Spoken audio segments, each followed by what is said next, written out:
Bismillahirrahmanirrahim.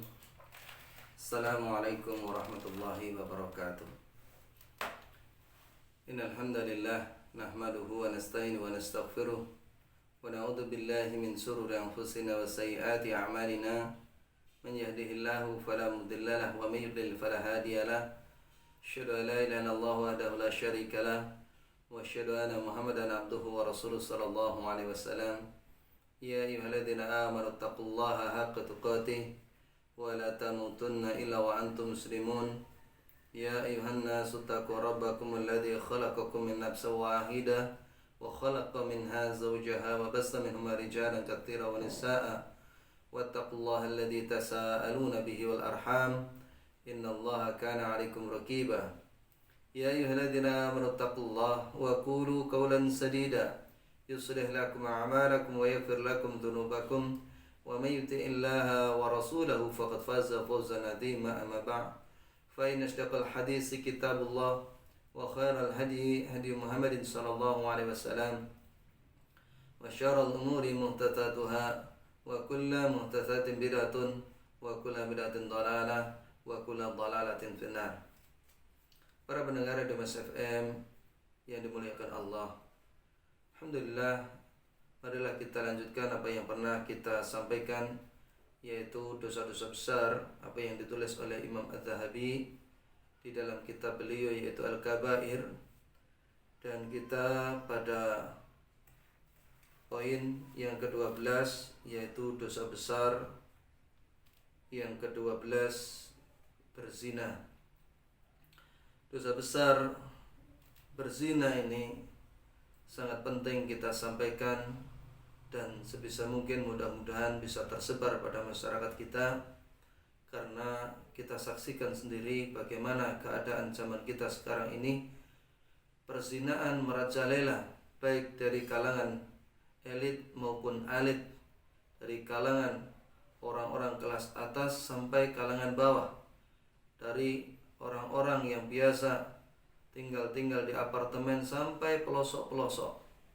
Mereka merasa bangga dengan melakukan perzinaan dan juga perselingkuhan. Ini betul-betul sangat memprihatinkan. Padahal dosa zina ini adalah dosa yang sangat besar. Pelakunya akan mendapatkan ancaman baik itu di dunia kelak juga di akhirat. Beliau rahimahullah membawakan firman Allah Ta'ala, wala taqrabuz zina innahu kana fahishatan wa sa'a sabila. Dan janganlah kamu mendekati zina, karena sesungguhnya zina itu perbuatan yang keji dan seburuk-buruk jalan yang ditempuh. Ini disebutkan Allah di dalam surat Al-Isra ayat 32. Kita mengetahui bahwa firman Allah Ta'ala yang disebutkan wala taqrabuz zina, jangan kamu mendekati zina, mendekat saja itu tidak boleh, karena di situ ada kumparan-kumparan, jebakan-jebakan yang dilakukan oleh syaitan, di mana barang siapa mendekat itu akan terseret dan akhirnya terjerumus melakukan. Sebagaimana Allah Subhanahu wa taala menyebutkan di dalam surat Al-Baqarah ketika melarang Nabi Adam dan juga Ibu Hawa mendekati pohon, wala taqraba hadhihi syajarata fatakuna minadh dhalimin. Jangan kamu mendekati pohon ini yang akan menjadikan kamu orang yang zalim. Apa yang terjadi ketika keduanya mendekati? Maka syaitan memberikan godaan-godaan yang akhirnya menjerumuskan memakan dan terusir dari surga. Begitu pula ucapan-ucapan wala taqrabu ini lebih dahsyat daripada melakukan. Jangan mendekat saja tidak boleh, apalagi melakukan seperti itu. Kemudian Allah Subhanahu wa taala juga berfirman, walladzina la yad'una ma'allahi ilahan akhar wa la yaqtuluna an-nafsa allati harrama Allah illa bil haqq wa la yaznun wa may yaf'al dzalika yalqa athama. Orang-orang yang tidak mempersekutukan Allah dengan sesembahan yang lain dan tidak membunuh orang yang diharamkan Allah kecuali dengan alasan yang benar, dan juga tidak melakukan zina. Wa may yaf'al dzalika yalqa athama. Barang siapa yang melakukan demikian itu, niscaya dia akan mendapatkan hukuman yang berat, yaitu menjadikan Allah tandingan, membunuh jiwa yang diharamkan Allah, demikian pula melakukan zina. Allah Subhanahu wa taala juga berfirman, "Az-zaniyatu waz-zani fajlidu kulla wahidin minhuma mi'ata jaldah wa la ta'khudhukum bihima ra'fah." Pezina perempuan dan pezina laki-laki, deralah masing-masing dari keduanya 100 kali, dan jangan rasa belas kasihan kepada keduanya. Ini disebutkan di dalam surat An-Nur surah yang ke-24 ayat 2. Demikian pula Allah Subhanahu wa taala juga berfirman, "Az-zani la yankihu illa zaniyatan aw musyrikatan wa zaniyatu la yankihuha illa zanin aw musyrik." Pezina laki-laki tidak boleh menikah kecuali dengan pezina perempuan atau dengan perempuan yang musyrik. Demikian pula pezina perempuan tidak boleh menikah kecuali dengan pezina laki-laki atau dengan laki-laki musyrik. Wa hurima dzalika 'alal mu'minin. Demikian itu diharamkan bagi orang-orang yang beriman. Disebutkan di dalam surat An-Nur surat yang ke-24 ayat 3. Kita saksikan orang-orang yang suka melakukan perzinaan, maka Allah takdirkan umumnya mereka juga akhirnya mendapatkan orang-orang yang suka berzina. Hingga disebutkan dalam satu kisah di mana ada seorang yang suka melakukan perzinaan dengan wanita-wanita kampus. Dia mengumbar syahwatnya, melampiaskan nafsunya dari wanita satu pindah ke wanita yang lain. Ketika wanita tersebut hamil, maka keluarganya mendatangi dan berkata kepadanya, "Kamu telah berzina dengan adik saya atau anak saya, maka sekarang dia hamil, kamu harus bertanggung jawab." Apa kata orang ini? "Itu bukan saya, itu orang lain yang melakukannya." Apakah orang-orang yang melampiaskan nafsu syahwatnya demikian saja akan berlalu? Tidak. Berzina itu ibarat orang yang menanam, maka dia akan menuai. Ketika dia pulang, dia dapat ibunya ini menangis, maka dia tegur ibunya, "Ibu, ada apa engkau menangis?" Maka ibunya menceritakan bahwa adiknya hamil dan dihamili oleh orang lain. Maka didatanginya laki-laki tersebut, "Adikku hamil dan engkau telah melakukannya dengan adikku, kamu harus bertanggung jawab." Apa kata orang tersebut? "Itu bukan saya, mungkin orang lain." Hampir sama dengan apa yang dilakukan, apa yang dijawab pada orang tersebut. Bukan hanya sebatas ini. Ketika dia menikah, maka pada malam pertama orang ini berkumpul dengan istrinya, dan istrinya juga berkata, aku dulu itu melakukan perzinaan." Waliyatubillah. Inilah tanaman yang dulu dia tanam, kemudian dia menuai. Bukan hanya itu, ketika memiliki anak umur 9 tahun, maka anak ini berlari dari luar menuju ke dalam sambil menangis. Ketika ditanya, "Kenapa? Ada apa?" Maka anak tersebut berkata, "Tukang kebun telah memperkosa saya." Dia sampai menjerit karena dia mengetahui bahwa inilah balasan yang dulu dia lakukan. Oleh karena itu, firman Allah Ta'ala ini betul-betul sama dengan apa yang terjadi pada masyarakat umumnya. Maka seorang pezina, dia menikah dengan pezina. Waliyatubillah. Nabi SAW pernah ditanya, "Ayu dzanbi a'dham?" Dosa apa ya Rasulullah yang paling besar? Maka Rasulullah SAW menjawab, "An taj'ala lillahi niddan wa huwa khalaqaka." engkau menjadikan Allah tandingan, padahal Dia yang telah menciptakanmu.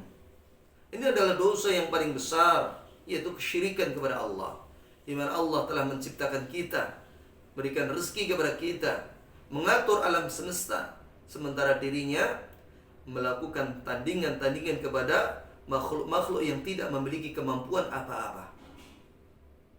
Yang kedua, summa ayyu, kemudian apa lagi ya Rasulullah? Qala an taqtula waladaka khasyatan ayat ana ma'aka. Engkau membunuh anakmu takut andainya dia makan bersama kamu. Qala thumma ayyu, kemudian apa lagi ya Rasulullah? Qala antuzaniya halilata jarika, engkau berzina dengan istri tetanggamu. Para pendengar di Mas FM yang dimuliakan oleh Allah, membunuh anak ini dilarang, dan itu terjadi pada waktu zaman jahiliyah. Apakah pada zaman kita ini tidak terulang masa-masa seperti itu atau kejadian seperti itu? Maka banyak sekali orang-orang melakukan pembunuhan terhadap anak-anak, terutama mereka yang memiliki hubungan-hubungan gelap. Bahkan apa yang telah ada dalam kandungan belum lagi lahir mereka gugurkan, dan dianggap ini bukan satu dosa, ini adalah dosa. Demikian pula berzina dengan tetangga, berzina dengan istri tetanggamu, ini merupakan dosa besar, di mana seorang tetangga mestinya dia melindungi, mengayomi, menolong, membantu apa yang dibutuhkan, bukan cari kesempatan ketika tetangganya dalam kesempitan. Ini adalah dosa besar, di mana dalam hadis yang lain disebutkan secara makna 10 kali berzina dengan orang lain itu lebih ringan dibandingkan berzina dengan istri tetangga. Ini bukan dosa main-main, adalah dosa yang besar. Hadis ini diriwayatkan Bukhari dan juga Muslim. Nabi SAW juga bersabda, la yazni zani hina yazni wa huwa mu'minun. Tidak akan berzina seorang pezina pada saat ia berzina sedang ia dalam keadaan beriman. Wa la yashriku sariqu hina yasriku wa huwa mu'minun. Tidak akan mencuri seorang pencuri pada saat ia mencuri dia dalam keadaan beriman. Wa la yashrabul hamra hina yashrabu wa huwa mu'minun. Dan juga tidak akan minum arak ketika ia meminum sedang ia dalam keadaan beriman. Maksudnya ketika dia dalam keadaan beriman, maka iman itulah yang akan menghalang-halangi darinya. Ketika iman itu terlepas, maka tidak bisa lagi menghalangi, atau ketika melakukan seperti itu iman akan lepas. Sebagaimana dijelaskan dalam hadis yang lain, di mana Rasulullah SAW bersabda, idza zana al-abdu kharaja minhu al-imanu fakana alaihi kadzulati. Apabila seorang hamba berzina, maka imannya akan keluar di atasnya seolah-olah seperti bayangan atau seperti bayang-bayang. Fa idza aqla'a raja'a ilahil iman. Apabila ia berhenti dari perzinaan, maka imannya akan kembali kepadanya. Hadis ini sesuai dengan syarat Imam Bukhari dan juga Imam Muslim, dan diriwayatkan oleh Abu Dawud.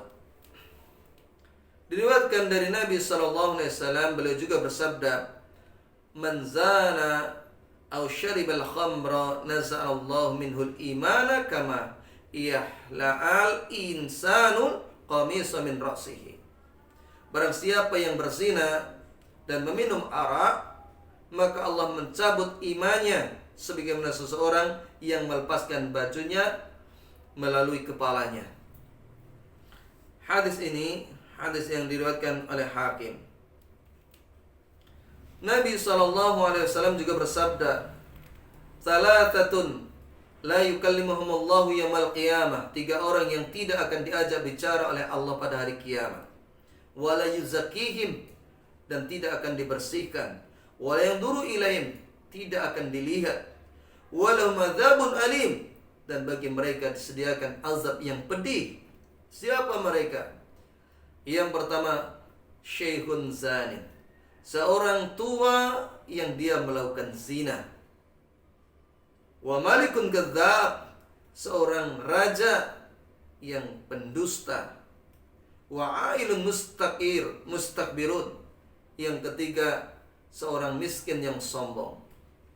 Kita sama-sama mengetahui orang yang sudah tua umumnya nafsunya berkurang, pikirannya fokus pada akhirat.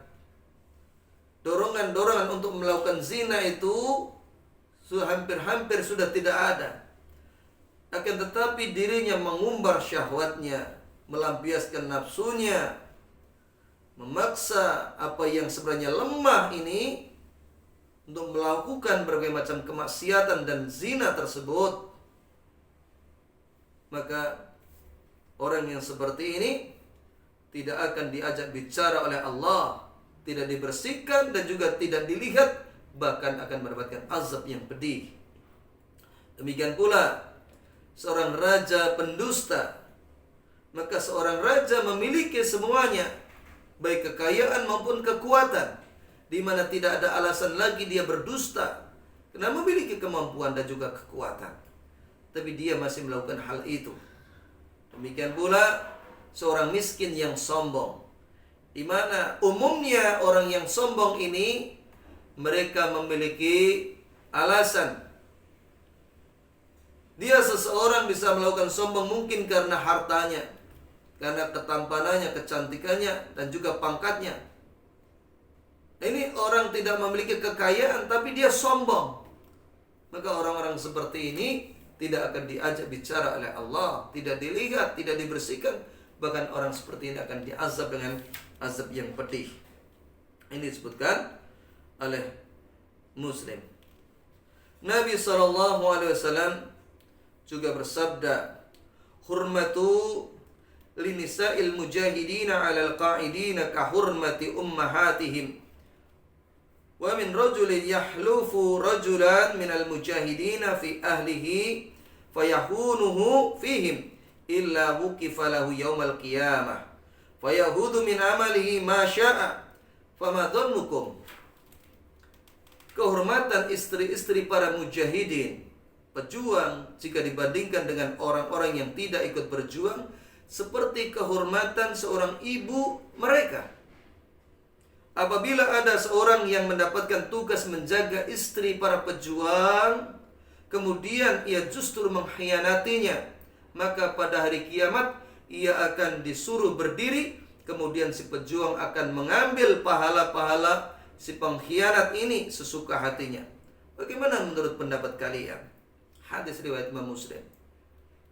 Jadi ketika seseorang melakukan jihad, maka kemudian menugaskan orang-orang untuk menjaga istri-istri kaum mukminin, maka jangan sampai justru dia cari kesempatan ketika tidak ada suaminya. Demikian pula apa yang terjadi pada masyarakat kita ini, ketika tetangganya dalam keadaan kesulitan, terpaksa harus merantau untuk menghidupi anak dan istri, maka seakan-akan dia jadikan kesempatan untuk mendekati istrinya tersebut. Waliyadzubillah. Hendaknya dia sadar bahwa itu adalah dosa yang besar. Nabi SAW juga bersabda, arba'atun yabghuduhumullah. 4 orang atau 4 golongan manusia yang akan dimurkai oleh Allah. Al-bayya'ul halaf, seorang pedagang yang suka bersumpah, demi Allah, ini sudah ditawar sekian juta, tapi aku belum berikan. Padahal tidak ada yang menawar dagangannya seperti itu. Kemudian wal fakirul muhtal, seorang yang miskin tetapi dia sombong. Demikian pula wasyaikhuz zani, seorang yang tua tapi suka melakukan perzinaan. Wal imamul jair, kemudian yang ketiga, seorang pemimpin yang jahat. Ini orang yang dimurkai oleh Allah Subhanahu wa taala. Hadis ini hadis riwayat An-Nasa'i dan sanadnya sahih. Perbuatan zina yang paling keji adalah berzina dengan ibu, dengan saudara kandung, istri bapak, dan terhadap perempuan-perempuan yang masih menjadi mahramnya. Karena mereka orang-orang yang dekat di lingkungan mereka, tahu kesempatan-kesempatan. Ketika hal itu dilakukan, padahal ini adalah orang-orang yang masih ada hubungan kerabat, maka dalam riwayat Hakim yang dia menjamin tentang kesahihannya, barang siapa yang menyetubuhi perempuan yang semahram, masih kerabat, maka bunuhlah. Ini dosa besar.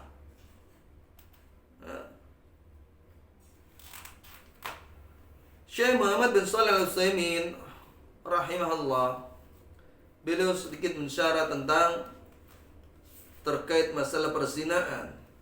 Sesungguhnya di antara hukum dan bimbingan Al-Quran adalah sangat menganjurkan untuk berpegang teguh dengan akhlak-akhlak yang mulia dan tata krama yang luhur, dan sangat melarang dari tingkah laku yang bisa menodai kemuliaan dan juga kehormatan.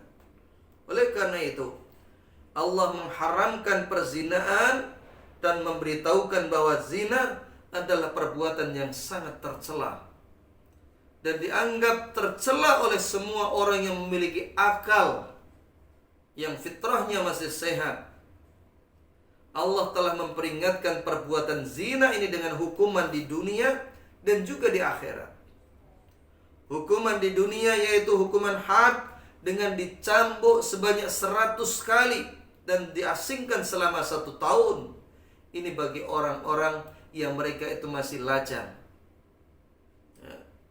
diusir. Kemudian dirajam, dilempari batu sampai mati bagi yang sudah menikah.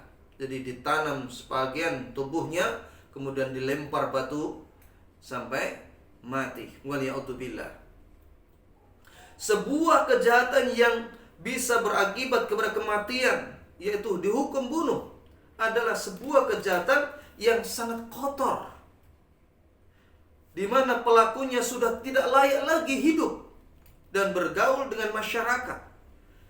Ia adalah sumber kerusakan yang wajib ditindak tegas, sehingga tidak ada kerusakan yang merusak tatanan kehidupan masyarakat lagi pada orang-orang yang suka melakukan berzina ini. Adapun hukuman akhirat sebagaimana yang Allah sebutkan tadi, ya, walladzina la yad'una ma'allahi ilahan akhar wa la yaqtuluna an-nafsa allati harrama Allah illa bil haqq wa la yaznun wa may yaf'al dzalika yalqa athama. Dan orang-orang yang tidak mempersekutukan Allah dengan sembahan yang lain, tidak membunuh jiwa yang diharamkan Allah, dan juga tidak melakukan zina, maka barang siapa melakukan demikian, niscaya ia akan mendapatkan hukuman yang sangat berat. Yudha'af lahul adzabu yaumal qiyamati wa yahlut fihi muhanan. Orang yang seperti ini akan dilipat gandakan azab untuknya pada hari kiamat, dan ia akan kekal dalam azab itu dalam keadaan terhina. Ya. Ada 2 pemahaman ketika seseorang diazab secara kekal di dalam neraka. Yang pertama, orang ini melakukan dosa besar sehingga diazab dengan waktu yang sangat lama. Yang kedua, orang ini menghalalkan apa yang diharamkan Allah sehingga mengeluarkan dirinya dari Islam, sehingga menjadikan dirinya kekal di dalam neraka. Waliya'udzubillah. Illa man taba wa amana wa amila salihan fa ulaika yubaddilullahu sayyi'atihim hasanah. Kecuali orang-orang yang bertobat dan beriman dan mengerjakan kebajikan, maka kejahatan mereka diganti Allah dengan kebaikan. Wa kana Allahu ghafurur rahima. Dan Allah Maha Pengampun lagi Maha Penyayang. Di dalam Sahih Bukhari bahwa Nabi Sallallahu Alaihi Wasallam, dalam mimpinya beliau melihat sebuah lubang yang menyerupai tunggu api. Bagian atasnya sempit, sedangkan bagian bawahnya ini longgar. Sedang di bawahnya ini adalah bara api yang menyala-nyala. Maka terdengar suara gaduh dan juga berisik. Beliau pun melihatnya. Ternyata di dalamnya terdapat banyak laki-laki dan perempuan dalam keadaan telanjang. Dari bawah ada lidah api yang membara. Maka beliau pun bertanya kepada malaikat Jibril tentang mereka ini. Siapa mereka ini? Dijawab oleh malaikat Jibril bahwa mereka itu adalah laki-laki dan perempuan yang suka berzina. Dia akan dimasukkan ke dalam tunggu dan dibakar dari bawahnya, waliyadzubillah. Maka dia menjerit-jerit di dalam tunggu tersebut. Kita tidak bisa membayangkan bagaimana seandainya seseorang itu dimasukkan dalam open, kemudian ditutup, kemudian dibakar dari bawah. Maka mengerikan sekali azab yang Allah sediakan bagi para pelaku zina ini. Wahai kaum muslimin, apabila perbuatan zina ini dikaitkan dengan hukuman seperti ini, maka hal ini menandakan bahwa zina mengandung kerusakan yang sangat besar. Akan merusak hati dan pikiran, menimbulkan kehinaan dan juga aib, merusak keturunan, mengacaukan garis nasab, dan juga menyebarkan berbagai macam penyakit kelamin seperti AIDS, HIV, demikian pula sifilis. Ini mengerikan sekali. Oleh karena itu, zina akan merusak kehidupan dunia dan agama, pribadi dan juga masyarakat. Karena barang siapa melakukan perbuatan maksiat termasuk dalamnya zina, dia telah membuat kerusakan di muka bumi ini. Kalau Allah menyebutkan walau anna ahlal qura amanu wattaqau lafatana alaihim barakatim minas sama'i wal ard, seandainya penduduk negeri itu beriman dan bertakwa, Allah akan bukakan keberkahan dari langit dan juga bumi. Mafhum muhalafah dari ayat ini, barang siapa melakukan kemaksiatan, maka niscaya Allah akan azab. Ini mengerikan sekali. Oleh karena itu, pelaku-pelaku seperti ini, pertama dia akan dicambuk sebanyak 100 kali bagi mereka yang masih lajang. Yang masih lajang, mereka melakukan zina, akan dicambuk 100 kali dan diasingkan ya, dari negerinya. Kemudian dia akan dirajam, yaitu ditanam sebagian badannya kemudian dilempar dalam keadaan hidup. Kenapa demikian? Kenapa tidak ditembak atau dibunuh atau apa yang menyebabkan kematiannya? Karena dahulu di dunia seluruh tubuhnya menikmati, ataupun ketika melakukan perzinahan tubuhnya menikmati kenikmatan tersebut. Maka hukumannya pun setimpal. Ketika dicambuk 100 kali ataupun didera atau dilempar batu sampai mati, maka tubuhnya juga akan merasakan sakitnya. Seperti itu mengerikannya perzinahan tersebut. Maka banyak sekali yang terjadi pada masyarakat kita ini. Kejadian-kejadian perselingkuhan di mana ketika suaminya bekerja di luar, baik itu luar kota apalagi luar negeri, maka terjadi perselingkuhan sampai kita saksikan rumah-rumah yang kemudian dihancurkan dengan bego. Demikian pula perselingkuhan-perselingkuhan yang terpaksa suaminya mengajak aparat untuk menggerebek istrinya, waliyadzubillah. Ini sudah parah sekali. Perselingkuhan di mana-mana ini. Baik itu di apartemen, di hotel, demikian pula di tempat-tempat yang tak pantas. Ini terjadi. Maka hendaknya mereka mengetahui bahwa azab ini sangat pedih. Ingatlah bahwa azab ini sangat pedih. Jangan bangga ketika dirinya ada yang menyaingi, ada yang mencintainya lebih daripada suaminya, sehingga dia bersolek untuk orang lain, bukan lagi untuk suaminya. Waliyatubillah. Demikian pula sebagai seorang suami, maka jangan membiarkan kesempatan-kesempatan istrinya hingga terjadi perzinaan. Oleh karena itu, ketika Allah Subhanahu wa taala berfirman, "Wa'ashiruhunna bil ma'ruf", pergaulilah istrimu dengan cara yang ma'ruf. Ini disebutkan Syekh Mahmud Al-Misri, maka di antara pergaulan yang ma'ruf itu tidak meninggalkan istri dalam keadaan sendiri. Sehingga apa? Menjadikan kesempatan baginya untuk melakukan sesuatu yang berbahaya. Maksudnya meninggalkan dalam waktu yang lama. Ini bukan termasuk pergaulan yang baik. Meskipun mungkin dia di sana mendapatkan hasil yang besar, akan tetapi dia telah menyiksa istrinya sehingga dikhawatirkan imannya lemah dan terbawa oleh angan-angannya, dan akhirnya masuklah syaitan dan terjadilah perzinaan. Waliya'udzubillah. Demikian pula tidak membiarkan istrinya berkumpul, berbaur dengan laki-laki, di mana meskipun dia bekerja, maka ini tidak boleh. Ya, apalagi kerja terkadang pagi, kadang sore, kadang malam, di mana di situ dia berkumpul dan sering bertemu, maka akan menumbuhkan cinta satu sama yang lain padahal dia tidak halal. Yang ini nantinya akan menjerumuskan dalam perzinaan. Hendaknya waspada bagi laki-laki, bagi suami yang mereka memiliki istri-istri.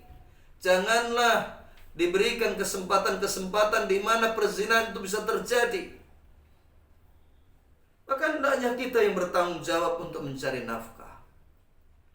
Demikian pula, jangan sampai kejadian-kejadian ini terjadi pada masyarakat kita dengan cara mendakwai kepada masyarakat kita agar menjauhi berbagai macam bentuk kemaksiatan, termasuk tidak mau menutup aurat-aurat mereka. Yang mana hal ini akan mendorong satu sama lain terjadinya berbagai macam bentuk kemaksiatan dan berakhir pada perzinahan. Demikian pula wanita-wanita di mana mereka bukan hanya di toko-toko, di mal, di jalan, di pasar, kemaksiatan-kemaksiatan sekarang ditawarkan di dalam rumah-rumah kaum muslimin melalui internet, televisi. Seandainya mereka tidak menjaga dirinya, tidak bertakwa kepada Allah, bisa saja suaminya pergi kemudian dia chattingan kepada orang-orang yang dicintai, waliyadzubillah. Dan ini betul-betul terjadi. Satu kisah lagi, di mana seorang yang telah mengaji, yang telah lama dan memiliki keluarga yang saleh, di mana suaminya menjemput anaknya dalam keadaan seperti itu, syaitan masuk kepada istrinya, kemudian membisikkan dan menghubungi mantannya. Setelah itu berjalanlah waktu, kemudian berjumpa dan terjadilah perzinaan. Ketika wanita ini bermaksud untuk menghentikan apa yang ada pada hubungan tersebut, maka laki-laki ini tidak terima dan akhirnya wanita tersebut dibunuh, kemudian dilemparkan mayatnya. Waliyadzubillah. Dan ini bukan orang awam, ini orang-orang yang mengaji, apalagi orang-orang yang awam. Begitu pula satu kejadian di mana seorang wanita ditinggal suaminya, maka suami ini merasa kasihan istrinya sendiri. Kemudian internet itu mulailah komputer itu mulailah disambungkan dengan internet. Maka mulailah wanita ini masuk ke dalam dunia internet, masuk dalam Facebook, kemudian berteman dan kemudian mengeluhkan apa yang ada pada kehidupannya. Mulailah orang-orang fasik ini masuk, kemudian mencampuri urusan keluarganya, sehingga terjadilah hubungan seakan-akan dia sangat begitu memperhatikan Sampai-sampai wanita ini mulai betah di depan internet tersebut atau di depan komputer tersebut. Ketika suaminya datang, tampak ketidaksukaannya dan selalu menyuruh untuk segera pergi. Hingga akhirnya orang tersebut, laki-laki tersebut merayu dan memerintahkan agar wanita ini menceraikan suaminya. Setelah beberapa kali kemudian mengajak untuk berkencan, jumpa atau kopi darat. Setelah kopi darat, maka semakin beringgas nafsunya, maka terjadilah perzinaan dengan laki-laki yang tidak bertanggung jawab tersebut. Kemudian setelah melakukan perzinaan demi perzinaan, maka wanita ini meminta suaminya agar menceraikan dirinya. Dan akhirnya diceraikan wanita tersebut. Setelah diceraikan, wanita tersebut mendatangi laki-laki tersebut yang telah berzina dengan dirinya dan meminta agar menikahinya. Apa kata laki-laki tersebut? Suamimu yang baik saja engkau khianati, bagaimana dengan aku? Artinya apa? Sesungguhnya syaitan telah menghinakan, syaitan telah masuk pada keduanya dan melakukan perzinaan, dan akhirnya keduanya pun tidak bisa berkumpul atau tidak diambil sebagai seorang istri. Waliyahudzubillah. Hendaknya pertimbangkan, wahai para wanita, yang mereka mungkin ada orang-orang yang menawarkan angan-angan kosong. Dan ini bukan hanya satu kisah. Banyak kisah-kisah di mana suaminya agar diceraikan setelah cerai. Dia melakukan berbagai macam bentuk kemaksiatan dan diantara juga perzinaan. Setelah itu laki-laki tersebut berlepas diri. Waliyahudzubillah. Oleh karena itu, hentikan sebelum Allah menghinakan. Baik dihinakan, dibuka aibnya di masyarakat, ataupun kelak nanti di akhirat akan diazab, dimasukkan ke dalam tungku, di mana di dalamnya dia akan disiksa dengan dibakar api dari bawahnya. Waliyahudzubillah. Ini yang kita sampaikan, mudah-mudahan bisa menjadikan kita menjauhi berbagai macam bentuk perzinaan dengan orang-orang yang sama-sama bermaksiat kepada Allah. Hendaknya kita tinggalkan bermaksiat